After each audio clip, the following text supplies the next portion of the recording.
Olá, boa tarde. Eu sou a Naná, do podcast de tricô, crochê e costura Mãos de Vera, e hoje estou aqui para gravar um bocadinho, mas é num formato ligeiramente diferente.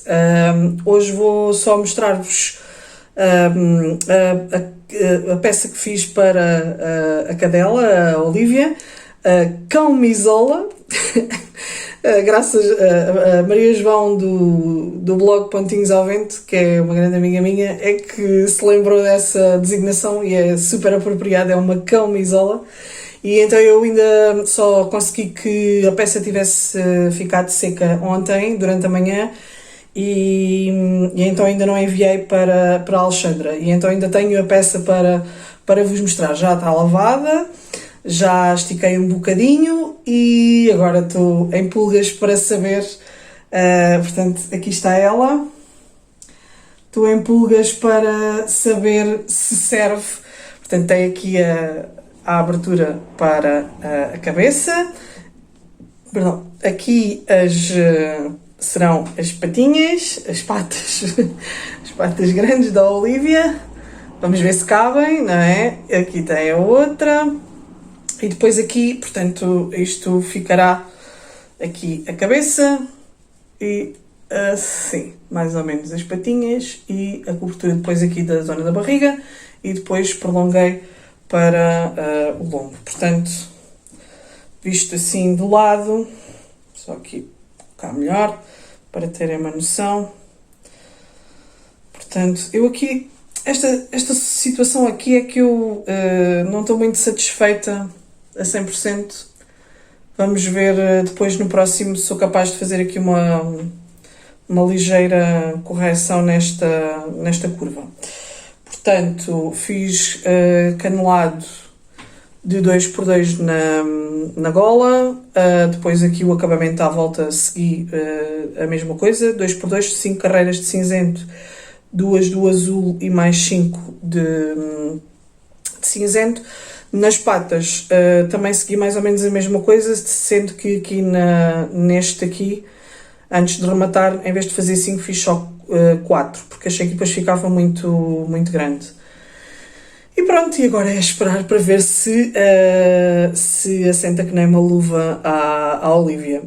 Portanto, isso depois logo vos digo como é que correu no próximo episódio. Hoje não vos vou mostrar mais nada além disto, porque eu tenho andado a pensar já desde o último episódio, ali uns dias depois do último episódio, lembrei-me de fazer uma coisa diferente. Também porque agora parece que temos mais pessoas a gravar e a partilhar aquilo que andam a fazer. E isso também acabou por contribuir para me dar um ânimo acrescido já a minha enorme vontade e voltei ao tricô em força. Tenho tricotado bastante. Tenho também costurado. Ainda não acabei o top, o Maya Top, mas já tenho sensivelmente metade do top feito. E penso que no próximo episódio sou capaz de já o ter vestido para vos mostrar como ficou. Mas de qualquer das formas, eu depois de ter gravado o último episódio, achei que queria fazer uma coisa ligeiramente diferente e também para... Olá, e cá estou eu. Eu hoje vou fazer algo um bocadinho diferente daquilo que é o formato habitual. Estive a pensar e decidi fazer o que eu chamo um PIR, Perguntas e Respostas. Isto um pouco porque, uma vez que ultimamente tem havido mais movimentação em termos dos podcasts de tricô, especialmente de podcasters portuguesas, o que é ótimo, é excelente. Parece que me deu também uma motivação acrescida para continuar a fazer os meus trabalhos. E então eu achei que era capaz de ser uma boa ideia fazer perguntas e respostas um pouco para nos darmos um pouco mais a conhecer, porque nós vamos falando um pouco daquilo de quem nós somos enquanto tricotadeiras e enquanto costureiras, as que são, mas deixamos essa informação e fica fragmentada. Então eu decidi fazer um perguntas e respostas. Desafio quem quiser a fazer, a responder. É assim, não fui eu que, obviamente, eu decidi fazer uma lista de perguntas, criar um guião de perguntas. Não é nada de novo, já foi feito no Instagram, em blogs, em podcasts também, americanos e britânicos. Portanto, eu não vou fazer aqui nada, não inventei a roda. Muitas das perguntas são perguntas que eu já vi neste tipo de desafios. Portanto, eu simplesmente fiz assim uma lista só assim, daquelas coisas que eu achei que seria engraçado nós sabermos umas sobre as outras. Se quiserem responder, estão à vontade, desafio-vos e fico ansiosamente à espera de... Desculpem lá, desconcentrei-me, mas tenho um cipreste nas traseiras do meu quintal e neste momento estou a ter um espetáculo fantástico para uma pega rabuda que está ali simplesmente a saltitar em cima dos ramos. E pronto, e então voltando, desculpem lá o deslize completo daquilo que eu estava a dizer. Portanto, se quiserem, estão à vontade, eu vou ficar ansiosa por saber as vossas respostas a estas questões. Queria só fazer, uma vez que falei que há uma nova movimentação em termos de podcasts de tricô e de costura em português, eu cometi uma falha gravíssima no último podcast, porque eu queria mencionar, houve uma pessoa, eu quando mencionei os podcasts que andava a ver, eu sabia que estava-me a esquecer de alguém e quando me percebi de quem era fiquei tão chateada comigo própria. Eu esqueci-me de mencionar o podcast da Marta, da Hora do Tricô. Ela faz podcasts mais curtinhos, mas são igualmente interessantes e eu adoro os projetos dela. Ela é uma tricotadeira de mão cheia, portanto, Marta, peço imensa desculpa, mas eu queria ter-te mencionado no último podcast e realmente não fiz, portanto aqui está a reposição daquilo que eu queria fazer. Bom, então vamos lá ao que interessa.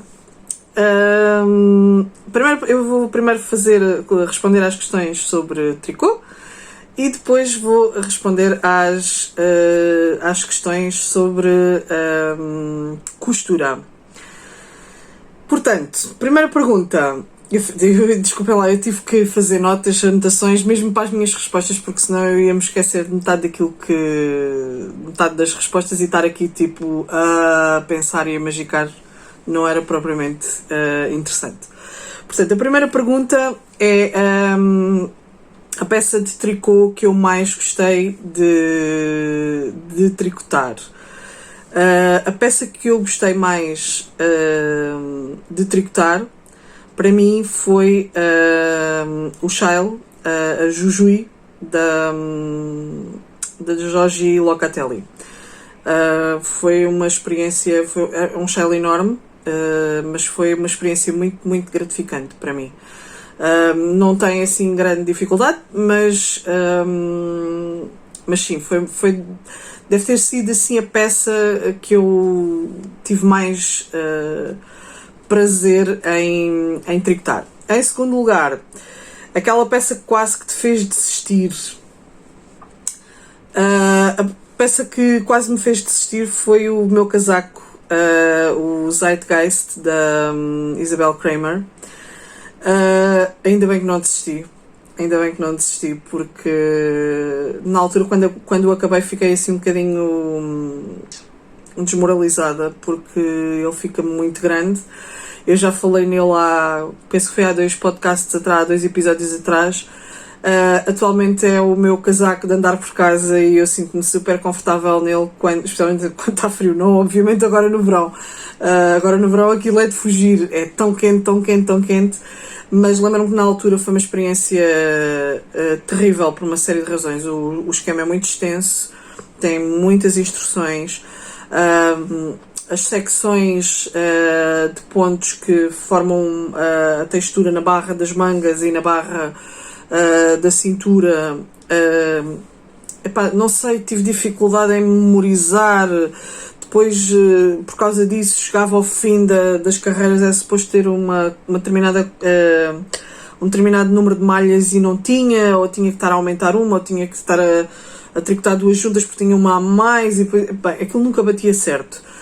Tanto que eu tive o projeto parado durante bem mais de um ano, e só depois ao final de um ano, quando o retomei, é que finalmente engrenei com aquela secção de ponto texturado. Depois outra razão principal foi que eu estava a fazer aquilo com agulhas de 3mm, ou que foi, assim, uma coisa que é um tamanho muito baixo de agulha, e estava a fazer com Holst Garn, e que é um fio muito fininho, e tive mesmo aquela sensação horrível de parecia que tricotava e aquilo nunca mais não rendia o tricô, aquilo não crescia, parecia que estava sempre parada no mesmo sítio, tinha feito tipo 10 ou 15 carreiras e parecia que não tinha saído do mesmo lugar. E então foi daqueles projetos que eu estive mesmo a pontos de, não quer saber, o casaco é lindíssimo, sim senhor, mas eu não... Tive mesmo a pontos de desistir. Ainda bem que não desisti. Acho que ainda nunca desisti assim de um esquema, de um projeto, a ponto de... Ai não, mentira, desisti. Lembrei-me agora. Foi um vestido de menina que eu fiz para a filha de uma amiga minha, e que acabou por... eu tive literalmente que mudar de... Eu ponho aqui o nome do esquema porque agora não me lembro, é um nome em sueco, é um nome nórdico, e eu fiz é um vestido que tinha assim um decote enquadrado, e que fazia assim uma espécie de umas ondas, em que tinha secções em que era em jarreteira e outras que era em stockinette, e depois crescia assim, é um vestido em A-line, e então era suposto aqui os cantos do decote do quadrado, aquilo alinhar perfeitamente, e o que me aconteceu, eu fiz o vestido 2 vezes, e das 2 vezes, da primeira vez enganei, achei que me tinha enganado, que tinha lido mal as instruções. E o que é facto é que eu fiz o vestido, desmanchei-o, fiz o vestido novamente, desta vez para o tamanho acima, porque entretanto a medida já tinha crescido, obviamente, eu sei que a primeira versão fiz para 6 meses, e depois a seguir tive que fazer para 1 ano, inclusivamente tive que comprar mais fio, e o que acontece é que realmente o corpo era suposto estar perfeitamente alinhado, os aumentos com o decote, e aquilo não bateu certo vez nenhuma, e eu literalmente ao fim da segunda tentativa eu simplesmente desmanchei-o sem apelo nem agravo, e acabei por experimentar outro modelo de vestido para menina, e que eu escolhi o tamanho indicado para 1 ano, e que depois acabou por ser um top para mim, porque era tão gigante, assim, eu também tenho assim estes flops, portanto, eu depois ponho aqui o nome, eu sei que é um vestido, é Tornst qualquer coisa, não me lembro agora, portanto estão a ver o quanto eu gostei daquele projeto, e desisti por completo dele, porque algo naquele esquema não estava bem, ou então sou eu que realmente devo-me ter passado qualquer coisa ao lado, porque houve pessoas, eu lembro-me na altura, eu mostrei isso num podcast, e houve pessoas que me disseram que tinham feito aquele vestido já em 2 ou 3 ocasiões, e não tinham tido problema nenhum de aquilo no alinhamento não bater certo. Mas pronto, portanto o problema deve ter sido meu, não sei, esse fez-me pura e simplesmente desistir. Depois, qual é o meu fio preferido para tricotar? De todos os fios que eu já experimentei, obviamente, porque ainda me falta experimentar muitos, há um que eu ainda não experimentei, que quero mesmo experimentar, é o Madeleine Tosh, quero descobrir qual é que é o hype em torno do fio, se ele é assim tão maravilhástico quanto isso. Eu normalmente, em relação, especialmente em relação a livros e a filmes, eu tenho uma certa tendência a desconfiar de quando há muita excitação em torno de um determinado livro, de um determinado filme. Normalmente a minha intuição bate certo, exceto em uma ou duas pequenas exceções. Passo o pleonasmo, e então também gostava de saber qual é que é a excitação e o entusiasmo todo que há em torno da Madeleine Tosh. Mas isto tudo para falar do fio que eu prefiro, que eu gostei mais de tricotar até à data. E eu tenho que dizer que é o fio Olivia da Ovelha Negra, que é um fio que tem uma composição parte algodão e agora não me lembro qual é bem a composição, depois deixo aqui, mas eu sei que foi um prazer tricotar com o fio Olivia, tanto que eu depois comprei mais fio Olivia para fazer um outro chá, foi o fio com que eu fiz o Jujui. Portanto, boa parte do prazer que eu tive a tricotar aquele child também teve muito a ver com o fio. E eu comprei depois mais fio para fazer um child, uma criação minha, que está parada. O design está feito, eu só tenho é que fazer a sample, a amostra em tamanho real, porque eu quero ficar com esse child, se as coisas correrem bem. Eu depois... Vou publicar o esquema para esse child e pô-lo no Ravelry. Depois, o fio com que eu evito tricotar. O fio com que eu evito tricotar é o Drops Fable. Eu tricotei o meu Daily Vanilla com o Drops Fable e não posso dizer que tenha sido assim uma experiência muito prazerosa. Confesso que já tricotei com fios acrílicos que me deram mais prazer de tricotar do que o Drops Fable, portanto por aí tem uma noção do quanto a experiência não foi nada assim, não é mal de tricotar, mas se eu puder passar sem isso, passo claramente. Depois, quem é a minha designer preferida? Eu essencialmente tenho uma que é a Giorgi Locatelli, que é aquela designer que devem ser poucas as coisas que ela desenhou que eu não que eu digo, olha, não gosto particularmente, ou sim, é giro, mas quase todos os projetos dela devem ser só um ou dois dela que eu não aprecio assim particularmente, mas a generalidade dos projetos dela fico... porque eu acho que ela quando desenha as peças, ela tem um cuidado, são peças normalmente, ela tem peças de todo o tipo de complexidades, desde o nível mais básico ao nível mais complicado, casacos cheios de entrançado e texturas e tudo mais, mas eu acho que ela tem uma característica muito particular nos designs dela, que é, ela tenta fazer peças que sejam práticas e confortáveis para usar no dia-a-dia. Algumas delas com um toque de elegância muito engraçado e muito subtil, e isso agrada-me. Eu gosto, acho que aquele velho princípio do KISS, do Keep It Simple Stupid, é muito, eu gosto muito desse princípio aplicado numa série de coisas na vida diária, na vida cotidiana e no meu trabalho e na forma como estou na vida, e tenho tendência a procurar coisas simples, bonitas, elegantes e práticas, principalmente práticas.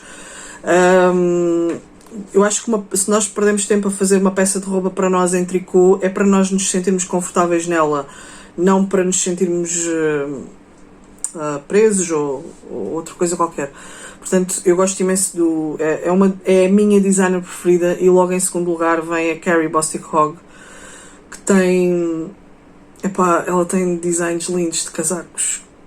Eu acho que devem ser poucos os casacos que ela desenhou e camisolas, principalmente os casacos, que eu bato os olhos naquilo e eu quero aquela peça no meu guarda-roupa. Portanto, são assim as minhas duas designers preferidas.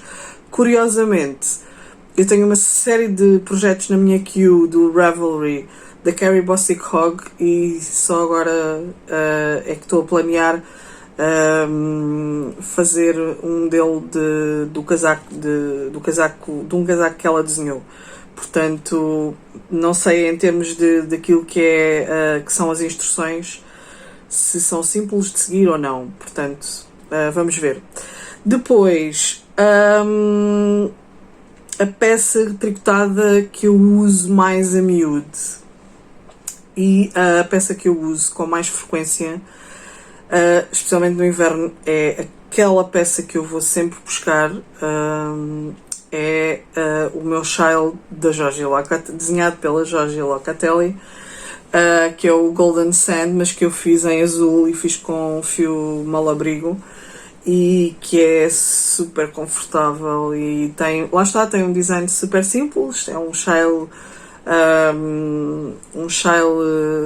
que tem uma secção em jarreteira, e depois tem uma barra rendada em baixo, que eu acho lindíssima, e é um Child super confortável e simples e bonito, e com o qual eu me sinto completamente aconchegada, e é muito macio. O fio da Malabrigo realmente é fantástico. Eu creio que fiz com um Malabrigo Sock. Depois, qual é o meu método habitual de cast-on? Ou seja, para a montagem de malhas. Aquele que eu, se não vier indicado no esquema outro método, ou por exemplo, se vier indicado um long tail cast-on, eu nunca faço um long tail cast-on. Eu faço sempre um Old Norwegian cast-on, que eu acho que não é a mesma coisa que um German cast-on, acho que é. Depois eu vou confirmar. Mas aquele que eu sigo sempre é o Old Norwegian cast-on. Foi um método de montagem de malhas que vinha indicado no esquema, e que eu tive que aprender para eu poder fazer, e que eu acho que dá um acabamento muito bonito e muito perfeito. Portanto, e acho que fica mais resistente do que um long tail cast-on. O meu long tail cast-on, mas às vezes fica assim um bocadinho assim sem graça. Pronto, não fica muito consistente a malha. Depois, um dos meus métodos, a pergunta seguinte é: qual é o melhor tipo de bind-off, de remate de malhas para terminar um trabalho? Tal como na montagem de malhas, no cast-on, se não vier indicado e nos derem liberdade, eu normalmente faço simples. Se for, obviamente, preciso um mais elástico, obviamente que o farei. Mas um método que eu experimentei de remate de malhas, e que eu acho que é fantástico, também dá um acabamento maravilhoso, especialmente para quando se tem peças que precisam de ser unidas assim, por exemplo, nos ombros. Eu sei que fiz isso para 2 projetos de tops meus e para um colete que eu fiz para o meu filho, que é o 3 Needle Bind Off, ou seja, é o remate com 3 agulhas.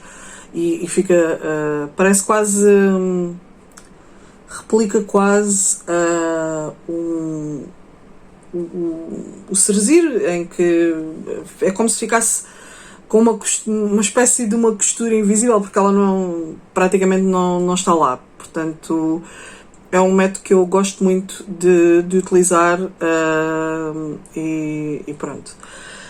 Depois, Se eu sou uma tricotadeira de processo ou uma tricotadeira de produto? Eu tenho fases. Tenho fases em que sou mais de produto, tenho outras em que sou mais de processo. Quando eu comecei a tricotar e a tricotar à séria, foi num período um bocado conturbado da minha vida. Foi uma fase muito estressante da minha vida e eu utilizei o tricô como uma forma de relaxar, como um processo meditativo, como para descompressorizar, para esvaziar a minha cabeça completamente de todos os meus problemas, todas as vicissitudes que eu estava a passar naquela altura. E então eu posso dizer que para mim o tricô naquela altura era exclusivamente algo que eu fazia pelo processo, por estar a tricotar. Não interessava se eu estava a fazer um chal, um gorro, se era mais rendado, menos rendado, mais simples e tricô corrido. Eu virei. Para mim, o tricô era a minha forma de acalmar os nervos, por assim dizer. Foi muito terapêutico na altura. Mais vale gastar em fios do que gastar no psicólogo, portanto, e no fim ainda ficámos com uma peça para vestir, com sorte. Portanto, atualmente tenho tendência para ser mais uma tricotadeira de produto. Eu tricoto porque era aquela peça especificamente no meu guarda-roupa porque quero vesti-la. Mas tenho fases em que realmente, especialmente nas fases de mais stress, eu tendo a ser uma tricotadeira de processo e não de produto. Depois, se eu tricoto mais para mim ou para terceiros, eu tricoto quase exclusivamente para mim. Já vos disse no último episódio, eu não gosto de aceitar encomendas, portanto não faço trabalhos para fora. Ou em salvo raras exceções. Não faço para o meu marido porque simplesmente ele arranja a maneira de pôr não sei quantos defeitos naquilo e o trabalho que eu tenho acaba por ficar assim guardado, bonito, em alguma gaveta, e então eu acho que não vale a pena. E nestas coisas eu e ele temos temos uma relação muito honesta, e a primeira vez que isso aconteceu ainda, pronto, está bem, aquilo não era bem aquilo que tu querias. À segunda disse-lhe mesmo abertamente, não faço mais nada para ti, portanto eu faço algumas coisas para os meus filhos, mas os meus filhos também são uns calorentes e não gostam de camisolas de lã, porque pica, porque não sei o quê, porque é muito quente, porque estamos no Algarve, porque não interessa, não querem, não usam. Eu também não perco tempo a fazer coisas para eles, porque eu tenho uma lista tão grande de peças que eu queria fazer para mim, portanto eu tricoto quase exclusivamente para mim. Faço algumas coisas para oferecer para pessoas que eu sei que vão dar valor. Eu não faço coisas para quem não valoriza. E o que é facto é que já me aconteceu fazer peças para pessoas que eu achei que realmente iam dar valor. Aparentemente sim, mas afinal não, e eu sou muito boa a ler entre as entrelinhas, e então não, eu faço para mim. Portanto, nisso não tenho pudor nenhum em admitir que sou muito egoísta no meu tricô, portanto é isso. Depois, uma técnica de tricô que eu ainda não tenho experimentado. Uma técnica de tricô que eu ainda não experimentei, há duas, e posso, para vos ser inteiramente sincera, não tenho muito interesse em experimentar. Uma delas é a Intarsia. Não vejo onde é que possa vir a ser necessário utilizar a técnica da intarsia, e a outra é o brioche. Eu não acho particularmente graça a trabalhos que envolvam secções ou o todo em brioche. É uma questão de gosto pessoal, não me levem a mal, mas realmente são duas técnicas que eu ainda não experimentei e que realmente não sei. Não quer dizer que não venha a me dar ideias mais para a frente no futuro, mas para vos ser inteiramente sincera, não. Depois, uma técnica de tricô que eu ainda não tenho experimentado, mas que realmente gostaria de experimentar, é o shadow knitting, que é... eu ainda cheguei a ver alguns episódios no YouTube, porque tinha legendas em inglês, de um programa holandês, que era traduzido em inglês, era um similar do Great Britain Sewing Bee, mas era versão tricô. Eu não sei se vocês conhecem o Great Britain Sewing Bee. É um programa que dá creio que é na BBC2, ok? Em que é parecido com o programa que nós tivemos cá em Portugal, Costura Comigo, se não estou em erro. Pronto, mas assim uma coisa mesmo espetacular. Eu cheguei a ver alguns episódios também do Great Britain Sewing Bee no YouTube. Havia alguns episódios disponíveis, e então eu vi portanto, este programa holandês era uma coisa parecida. Era tipo, juntavam tricotadeiras num castelo, por acaso era muito engraçado o sítio era lindíssimo, e então eram lançados desafios em que elas tinham X tempo, era-lhes lançado um desafio para desenvolver uma peça, ou usando uma técnica, ou pegar numa peça já feita e convertê-la, mas sempre com recurso a tricô. E eu lembro-me que houve uma tricotadeira que fez uma gravata em shadow knitting, que era assim uma coisa fantástica. Ela usou só duas cores, o preto e o branco, e então o shadow knitting essencialmente um trabalho de cor, mas que de um lado tem uma cor e do outro tem outra. No caso, ela fez assim uma espécie de um padrão achadrezado, em que do lado de um dos lados o fundo era preto e o relevo era branco, e no lado oposto era o reverso. Portanto, é uma técnica que eu gostava de experimentar, é o shadow knitting. Depois, as minhas agulhas preferidas para tricotar. Eu tenho essencialmente agulhas da Knit Pro e da Drops. Também tenho umas Xiaogu e umas Haya Haya. E também tenho umas da Millward, que são as Millward são as que eu uso para tricotar meias. Mas aquelas que eu gosto mais de usar são as minhas Drops Pro intercambiáveis, que são metálicas, são circulares e intercambiáveis. Depois, se eu prefiro tricotar com 5 agulhas ou em Magic Loop. Eu sei tricotar com 5 agulhas.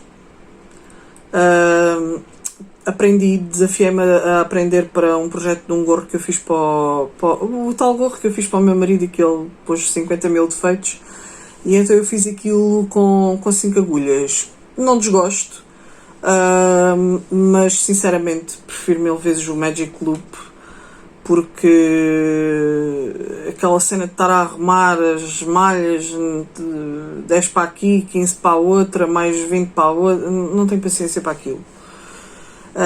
E também foi porque aprendi o Magic Loop para evitar a questão das escadas na junção, na passagem de uma agulha para a outra, e prefiro sinceramente o Magic Loop. Depois, o que é que há sempre dentro do meu saco de projetos? Dentro do meu saco de projetos há sempre uma caixinha metálica que tem lá dentro marcadores de progresso, tem uma tesoura pequena, tem um conta-voltas, tem 2 ou 3 pedaços de fio para que eu uso como waste yarn. Mas eu estou-me a esquecer de qualquer coisa. Estou a ver as minhas cábulas. E dentro do meu saco de projetos, além desta caixinha metálica com os marcadores de progresso e conta-voltas, a tesoura.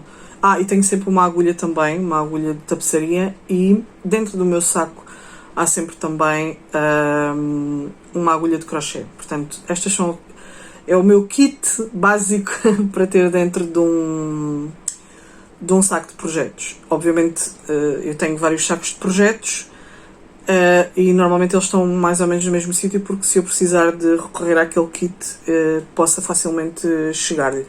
Por exemplo, se eu levar o projeto para tricotar na rua, se for para a praia ou para qualquer sítio onde eu sei que vou tricotar, eu escolho o projeto que quero levar e saco o kit do saco de projetos onde tiver e levo comigo. Portanto, eu sou uma mulher muito prevenida. Não gosto que me falte nada e depois aquilo... Senão depois estraga a minha experiência de tricô fora de casa. Depois, se eu sou uma tricotadeira obediente ou uma tricotadeira rebelde. O que é que eu quero... O que é que eu pretendo responder com esta pergunta? Dizer-vos com esta pergunta: se eu sou o tipo de tricotadeira obediente que segue as instruções todas à risca, ou se sou uma tricotadeira rebelde que gosta de fazer alterações e passar por cima de instruções porque acho que não quer fazer aquilo. Eu posso dizer que até há um ano atrás, talvez ano e meio, eu era uma tricotadeira muito obediente. Mas, seguindo um pouco aquilo que é o meu apanágio, especialmente na cozinha, eu detesto seguir receitas de culinária. Detesto mesmo. E normalmente quando pego numa receita de culinária nova, eu não cumpro exatamente aquilo que lá está. Porque eu aprendi a cozinhar a olhómetro e então aquilo nunca sai, eu nunca cumpro à risca nada daquilo. E então, seguindo um pouco esta lógica que eu tenho para cozinhar, dá um ano e meio para cá, também comecei um bocadinho a me tornar um bocadinho rebelde. Portanto, eu sigo as instruções até um determinado ponto, em que eu acho que sim, pronto, que realmente tenho mesmo de fazer aquilo, porque senão senão o produto final não vai ser nada daquilo que se pretende. Mas eu comecei, por exemplo, a alterar decotes, porque acho que ficam melhor de uma outra maneira, a não cumprir, por exemplo, as indicações para um determinado comprimento de manga, fazer alterações para transformar a peça para ela ficar mais justa na cintura, esse tipo de coisas. Comecei-me a tornar um bocadinho mais autónoma e a ajustar mais as peças àquilo que é o meu gosto pessoal. Também porque também fui aprendendo,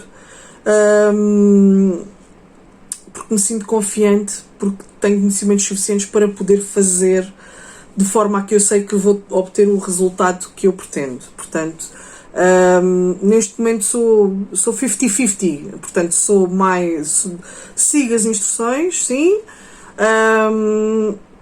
mas também sou capaz de mexericar um bocadinho naquilo que está determinado em termos do esquema para que fique um pouco mais do meu agrado. Lá está, é um pouco como a costura, é um pouco modelar a peça mais ao nosso corpo, porque aquilo obviamente foi desenhado de uma forma um bocadinho standardizada para servir nos corpos das pessoas que têm aquelas medidas, portanto... mas não há mal nenhum, não vejo nenhum problema em fazer essas alterações e pô-las mais ao meu gosto. Bom, estas são as questões sobre tricô. Passando então às questões sobre costura. Qual é a máquina de costura que eu uso? Portanto, eu tenho 3 máquinas de costura. Tenho uma Singer elétrica, que herdei da tia do meu marido, que era modista, e então a filha dela não sabia o que é que havia de fazer e eu trouxe a máquina para casa. Tenho a minha Singer pedal que herdei da minha mãe e tenho uma Brother FS20, que é aquela que eu uso habitualmente. É uma máquina já é elétrica e tem já um ecrãzinho digital, mas não é assim muito digital. Pronto. Esta é a máquina que eu utilizo habitualmente, é a Brother FS20. Depois, uma ferramenta ou um utensílio que eu considero imprescindível para a costura. E esse tem mesmo que ser o abre-casas. É aquela... eu tenho que o ter à mão porque eu sei que é um utensílio que eu vou utilizar, é uma ferramenta que eu vou precisar em determinada altura do processo de costura, portanto, porque volta e meia engano-me e faço costuras tortas ou... não sei, é um utensílio que eu utilizo muito, é o abre-casas ou o descosedor, há quem chame descosedor. Se eu prefiro alinhavar ou alfinetar, eu sei alinhavar, reconheço os méritos de alinhavar, mas na costura que eu faço eu acho que é demasiado moroso e eu prefiro alfinetar. Às vezes também uso molas, consoante os projetos, mas prefiro alfinetar porque é muito mais rápido, muito mais simples. Eu só faço alinhavo em projetos que os tecidos sejam muito, muito, muito escorregadios ou, por exemplo, se eu tiver que fazer uma bainha de um cortinado, por exemplo.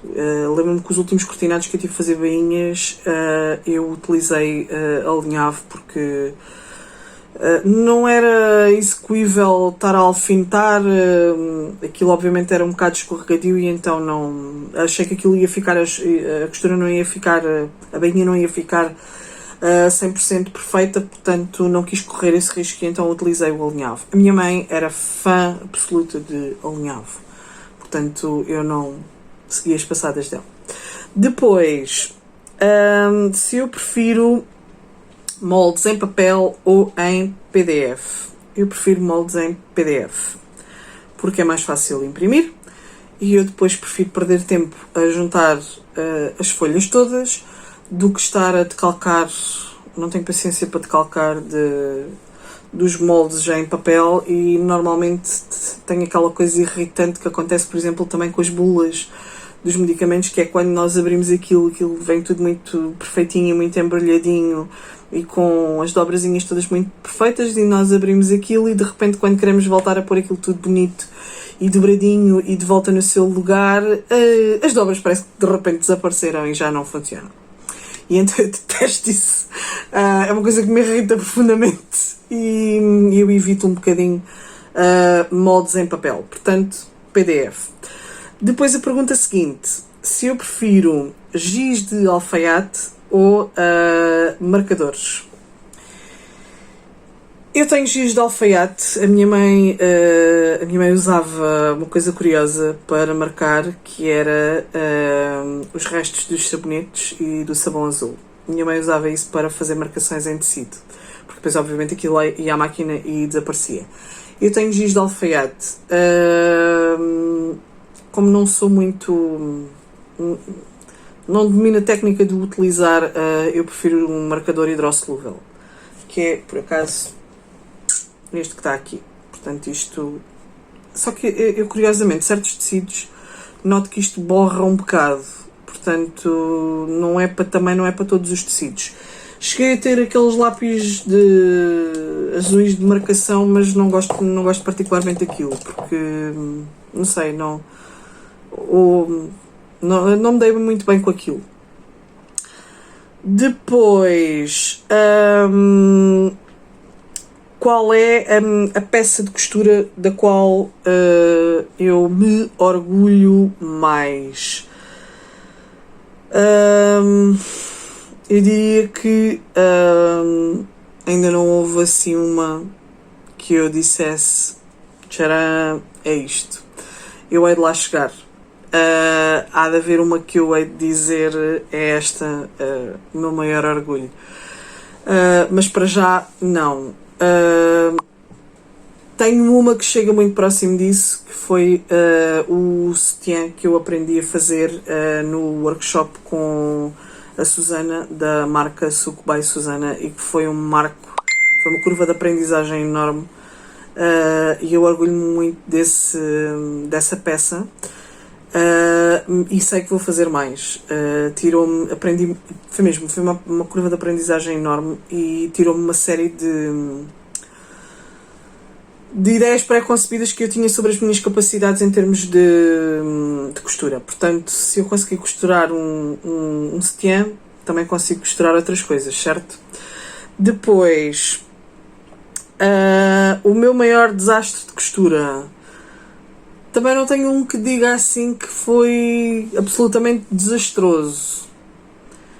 Tenho um top azul que realmente, lá está, não fiz o facing, e decidi fazer só aqui a costura do decote, dobrando para dentro, e como era uma malha de jersey de algodão, a costura ficou completamente torta e aquilo não estava a correr lá muito bem, e então a costura continua torta e está mesmo assim já no limite de decote, está assim uma coisa um bocadinho feia, mas é o único pormenor no top que eu não gosto, portanto, que correu mal. O resto mais ou menos está, e então eu uso mais por casa ou coisa do género, evito sair um pouco com ele para a rua. Depois, a minha designer de costura preferida até ao momento tenho que dizer que é a Megan Nielsen. Em termos daquilo que são os moldes, aprecio muito a estética dos moldes de roupa da Megan Nielsen. E também o facto dela ter moldes que se adaptam para pessoas mais cheinhas, mais roliças, como é o meu caso.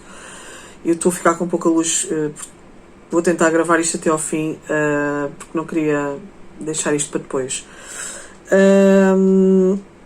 Se calhar vou acender a luz, mas depois fica muito intenso, portanto peço desculpa. O meu molde preferido, ainda não há um que eu diga é este. Também porque lá está, experimentei apenas um número limitado de moldes, portanto não tenho assim um que possa dizer que realmente é o meu molde preferido e que já fiz mais do que uma vez. Estou a gostar bastante do Marilla Top, mas há algumas coisas que ainda estou a tentar perceber. Depois, os tecidos com que eu prefiro costurar. Eu prefiro costurar com algodões e cambraias. São aqueles mais fáceis e mais simples. Isto estou mesmo a ficar sem luz, vou ter que acender a luz aqui Epá, peço imensa desculpa, isto realmente não estava nos planos. Eu pensei que ia demorar menos tempo a fazer isto. Desculpa se a luz está muito. Eu vou tentar, talvez assim não é tão pronunciado. Os tecidos com que eu evito costurar, pelas razões mais do que óbvias, tudo o que seja tecidos escorregadios,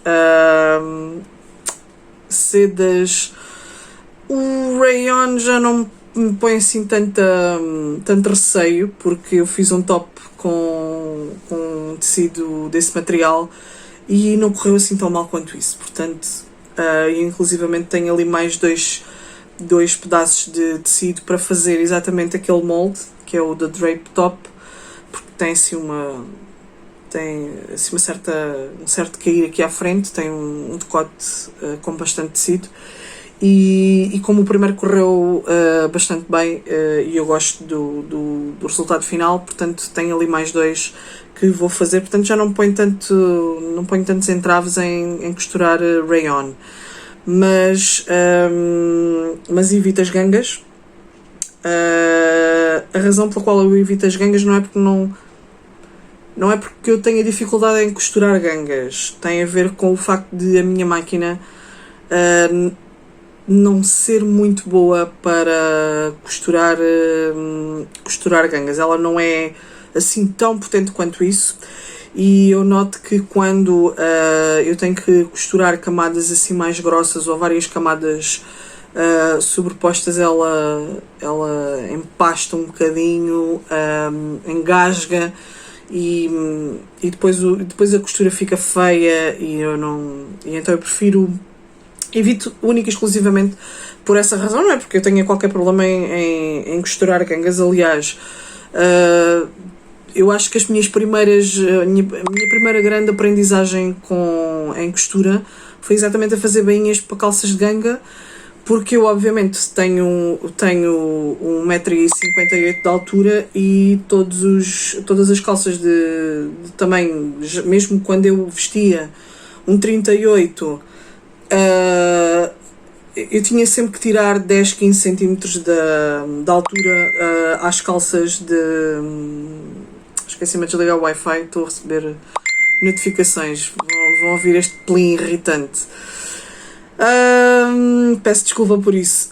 E então, portanto, digamos que era aquilo que eu habitualmente costurava mais, porque a minha costura começou essencialmente por ser arranjos e remendos. Portanto, eu não tenho problemas em costurar gangas de forma absolutamente nenhuma. Evito realmente pelas limitações que tenho na minha máquina. Obviamente que eu poderia simplesmente sentar-me na cingeira pedal e fazer isso, e não havia problema nenhum.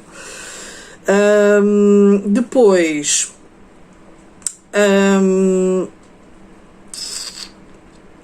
o maior desafio que eu já senti em termos de costura foi, como vos disse há pouco, costurar o meu próprio sutiã. E já vos expliquei porquê.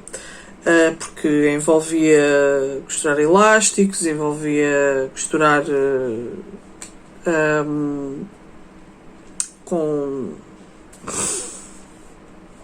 tecido rendado, e eu achei sempre que aquilo tinha uma construção muito complicada e era muito difícil acertar as costuras e elas ficarem perfeitinhas, os zigue-zagues, aquilo tudo, e então foi o maior desafio. E como vos disse há pouco, foi muito elucidativo para mim em termos daquilo que são as minhas capacidades de costura. Algo que eu ainda não aprendi, mas que quero aprender, uma coisa que eu sempre, é uma convicção que eu sempre tive, isto de ser filha de costureira profissional. A minha mãe tinha feito um curso de costura com uma mestra, como se fazia à antiga. A minha mãe aprendeu todos os rudimentos de costura. A minha mãe talhava diretamente no tecido, sem moldes, como qualquer alfaiate.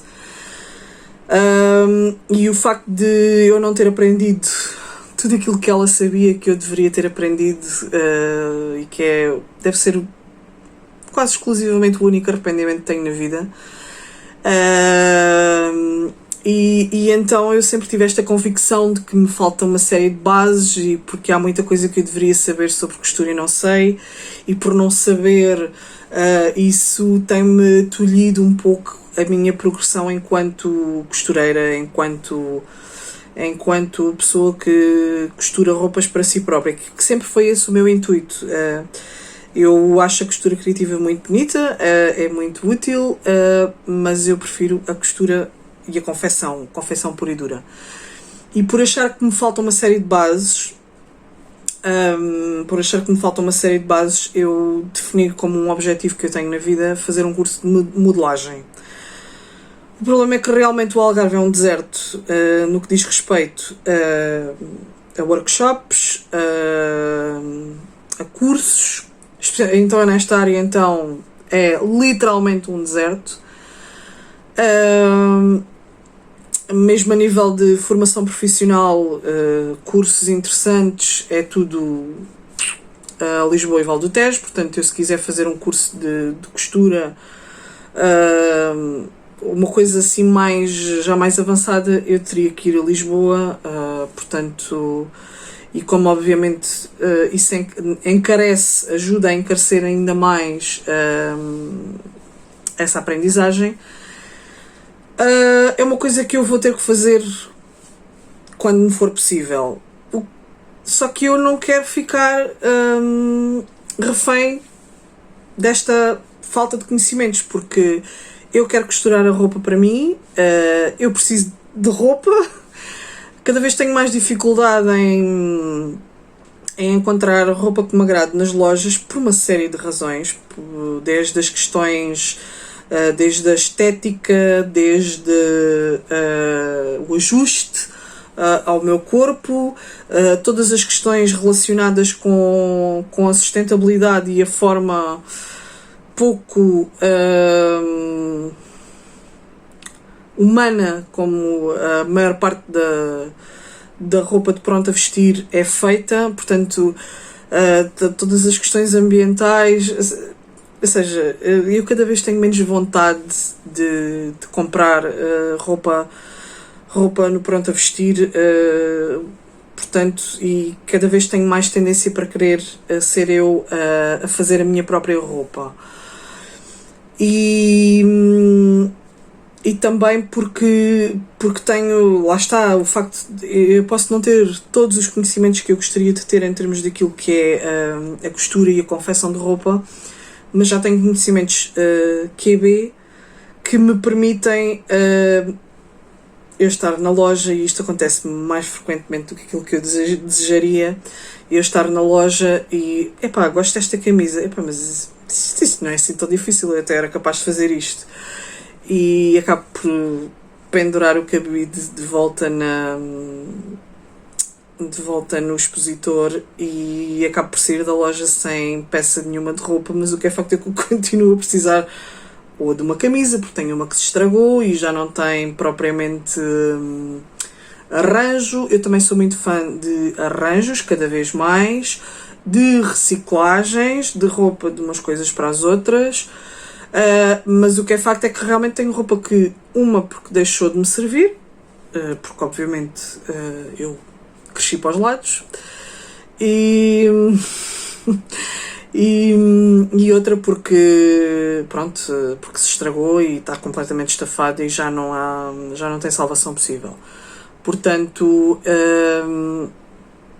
por isso é que eu tenho me esforçado por ir explorando os meus limites e ir aprendendo de forma autodidata uma série de coisas, porque assim, isto é triste dizer e é ridículo dizer isto, mas eu sei a teoria toda porque eu vi a minha mãe fazer, mas depois da teoria à prática são muitos passos, é uma distância um bocadinho grande que eu ainda não consegui percorrer de forma confiante a 100%.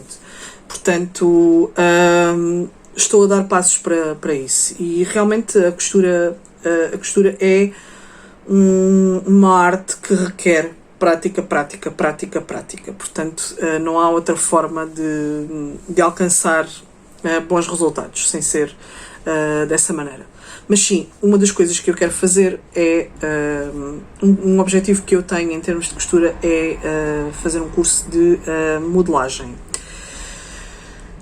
Qual é a parte do processo de costura que tu menos aprecias, ou menos me agrada, ou aquele que mais receio? É cortar.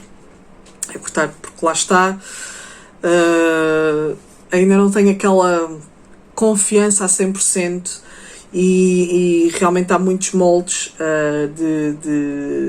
das mais diversas designers, e eu tenho sempre um bocado de receio de interpretar mal as medidas e de ou ficar com uma peça que eu siga o guião das medidas e acabo por ficar com uma peça que é gigantesca e eu gostava que ela ficasse mais justa, ou principalmente o maior receio é cortar, talhar no tecido e depois ele ficar completamente inutilizado porque eu escolhi o tamanho errado e ele não me vai servir. Portanto, o grande friozinho na barriga que eu sinto é exatamente cortar, e eu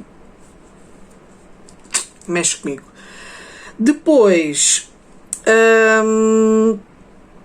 Eu por acaso era para ter respondido esta pergunta mais atrás.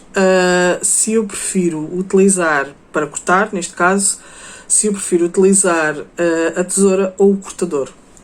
E aqui a resposta é ambas as duas, consoante o tipo de corte que eu estiver a fazer, assim vou mais para a tesoura ou mais para o cortador rotativo. Eu utilizo muito o cortador rotativo para quando tenho que tenho que cortar peças de pequena, média dimensão e que os cortes são cortes a direito, portanto, especialmente para costura criativa, se estiver a fazer um saco de projetos ou qualquer coisa desse género, ou então se eu tiver que fazer cortes que tenha muitas curvas. Eu tenho um cortador rotativo pequenino, com uma lâmina mais pequena. Por acaso agora não estou a conseguir encontrar. Não estou. Não interessa. E ele é muito útil, dá muito jeito para cortar em linha curva. Se eu tiver a talhar tecidos, pois obviamente aí prefiro 1000 vezes a tesoura, porque é muito mais prático e dá muito mais despacho. E penso que em termos de... e um objetivo, ou seja, um projeto de costura que tenhas como objetivo conseguir fazer até ao fim. E isso é um par de calças de ganga. É aquilo que eu estafo. Deve ser assim a peça de roupa que eu estrago com mais rapidez e mais a miúde, portanto, e que eu também acho que é assim um projeto em termos de costura, que é um projeto de monta, costurar um par de calças de ganga.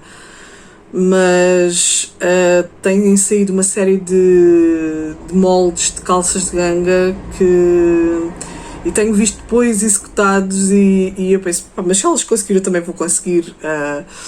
Obviamente, possivelmente o primeiro não será assim muito bem sucedido, mas pronto. É um objetivo que eu tenho, é costurar um dia um par de calças de ganga para mim. Para acabar, tenho só, são 5 questões assim mais genéricas. Uma delas é um lema de vida. Eu tenho essencialmente rejo-me por 2 lemas de vida. Um deles é: não faças aos outros aquilo que não gostas de façam a ti. E acho que isto é bastante óbvio, não preciso de explicar. E o outro é: coisas boas acontecem a pessoas boas. Portanto, eu acho que a generosidade atrai generosidade e a vida tem-me demonstrado isso, que realmente coisas boas acontecem a pessoas boas. Depois, um ditado popular. Há um ditado popular que eu gosto muito, que é: mais vale cair em graça do que ser engraçado.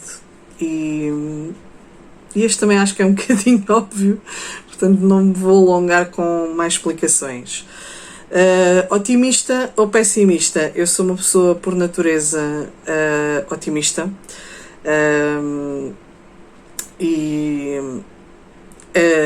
Acredito sempre que as coisas vão resultar e vai tudo correr bem, mas não sou tão otimista ao ponto de acreditar cegamente que realmente eu tendo a ter os pés assentes na terra e a encarar as coisas de uma forma bastante realista, mas sempre com mais a pender para o lado positivo do que para o negativo.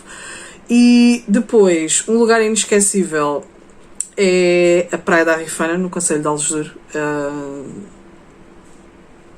Só quem conhece sabe o que é que eu estou a falar. E por último, um acontecimento memorável, e obviamente que foi o nascimento dos meus filhos. Há quem diga que não há 2 partos iguais. Eu tive 2 partos exatamente iguais, com 5 anos e meio de diferença, E quando o meu segundo filho nasceu, ele era a fotocópia exata do meu filho mais velho, e eu tive aquela sensação de eu não acredito, é igual ao outro. Parecia mesmo que estava a ter assim um repeat, uma repetição daquilo que tinha acontecido 5 anos e meio antes. Portanto, e com esta questão, última questão, concluo. Peço desculpa pela questão da iluminação, mas eu não queria deixar isto a meio, e pronto. Espero que tenham gostado. Quero deixar também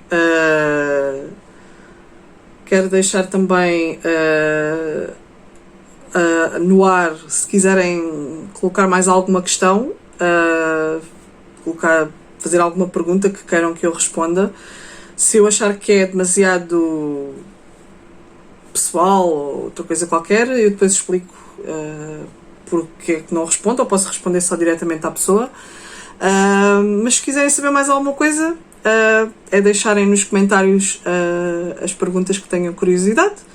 E pronto, espero que tenham gostado deste episódio assim um bocadinho diferente. E obrigada por estarem aí.